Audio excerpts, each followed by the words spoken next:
রাহমাতুল্লাহি ওয়া বারাকাতুহু। আমরা একটি মুকালামা পেশ করতে শোনাচ্ছি। বিষয় দ্বীনি শিক্ষা ও কলেজ শিক্ষা।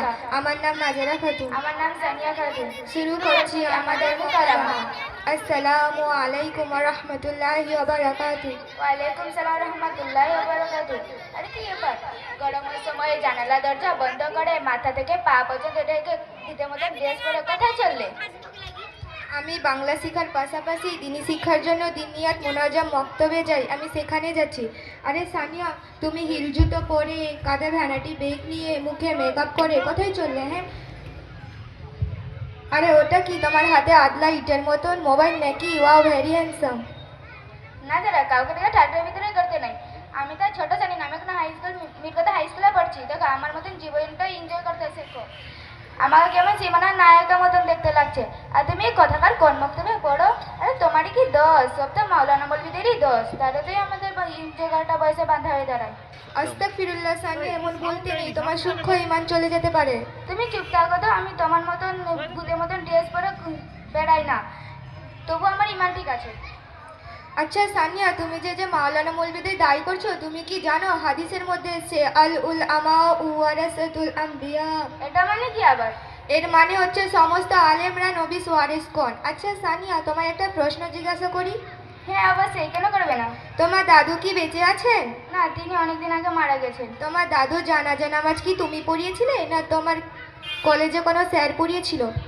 কি হলো, উত্তর দাও, কেসি জড়িয়ে গেল নাকি? না না, তা কোন মসজিদে ইমাম সাহেব পড়িয়েছিলেন। এই তো তুমি একটু আগে মাওলানা মৌলভী দিয়ে দোস্ত করছিলে না? তুমি কি জানো মাওলানা মৌলভী ছাড়া যদি বিয়ে শাদি জানাজা না হয় তাহলে অবশ্যই আমাদের তাদের কথা মেনে চলা উচিত। আচ্ছা সানিয়া, তোমার বাড়ি কি কারো বিয়ে হয়েছে? হ্যাঁ, এই কদিন আগে আমার বড় আপার বিয়ে হয়েছে। তোমার বড় আপার বিয়ে কি তুমি পড়িয়েছিলে, না তোমার সিনেমায় কোনো নায়ক পড়িয়েছিল? তোমার সঙ্গে কথা বলাটাই আমার ভুল। দেখো আমাকে সবাই দেখা আছে, আর তুমি আমাকে সবার সামনে অপমান করছো। না না, অপমান করবো কেন? এই তো তুমি একটু আগে বললে না তোমার ঈমান ঠিক আছে। তাহলে বলো তো, দিনে 5 ওয়াক্ত নামাজ কখন কোন টাইমে পড়তে হয়? এটা তো আমাদের স্কুলে পড়ায়নি, কিন্তু মা তো দেখি দিনে 5 রাত পড়ে। এটা তো আমাদের স্কুলে পড়ায়নি, কিন্তু মা তো দেখি 5 ওয়াক্ত নামাজ পড়ে। এটা তো আমার হবে। বলো তো দেখি।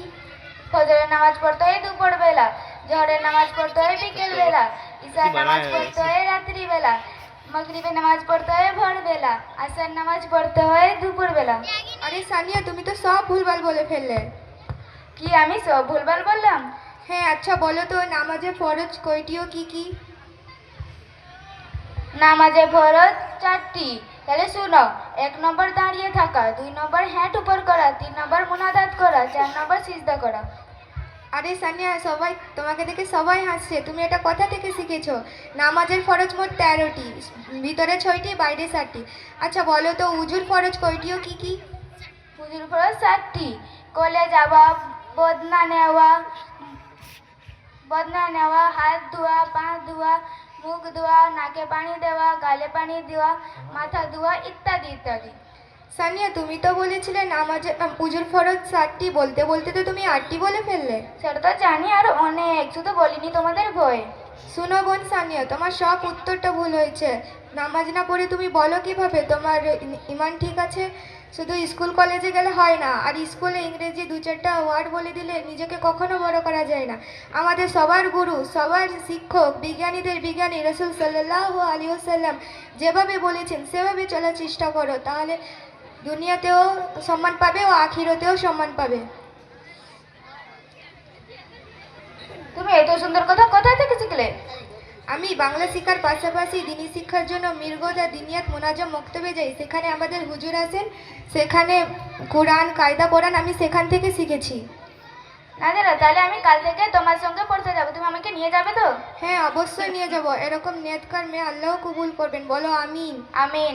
আসসালামু আলাইকুম ওয়া রাহমাতুল্লাহি ওয়া বারাকাতুহু। আমরা এখানে মুকালামা সমাপ্ত করলাম।